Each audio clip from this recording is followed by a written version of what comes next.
أعوذ بالله من الشيطان الرجيم. بسم الله الرحمن الرحيم، والصلاة والسلام على رسول الله وعلى آله وصحبه أجمعين. رب اشرح لي صدري ويسر لي أمري واحلل عقدة من لساني يفقهوا قولي.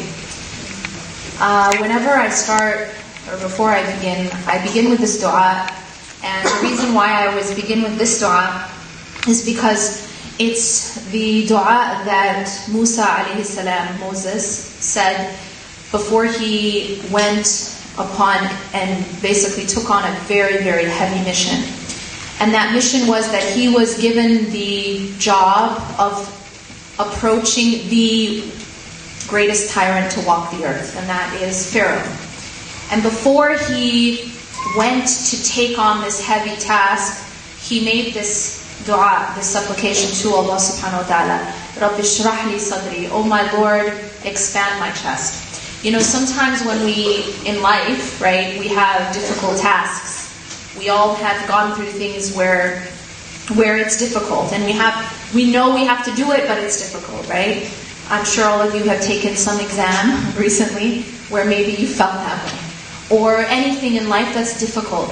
And before taking on that task, you sometimes feel like your chest is constricted.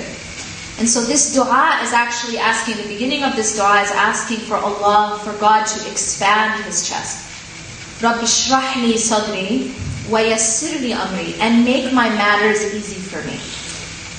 The thing about matters, the thing about everything in life, in fact, is there is another supplication that we are taught, and in this supplication is a very, very profound truth.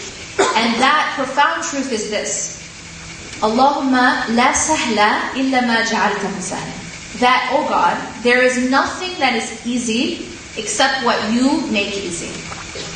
This is actually a very, very important concept, because a lot of times we believe that things are either difficult or easy based on the matter itself. But in fact that isn't true, and I'm going to prove that to you. The reason that isn't true is you'll find, and I don't know how many of you have experienced and how much you've experienced of this, but if you observe the world, you find that there are people who seem to have very comfortable lives. They might have luxury and money and power and ease, and yet internally they aren't happy. Internally they don't have that satisfaction. That they are not actually able still to handle their lives. In fact, some of them are maybe suffering from very, very serious depression. And we might look at them and say, but I don't understand why they have this and they have that. They have these eases, things that we define as ease, right? Money, luxury, convenience. Some of them may be famous, right? We know a lot of these kinds of stories, that these celebrities, for example, that have fame and money and power, these are the things we run after, right? A lot of us. Now they have these things and yet they are not happy, and some of them even die from suicide or drug overdoses.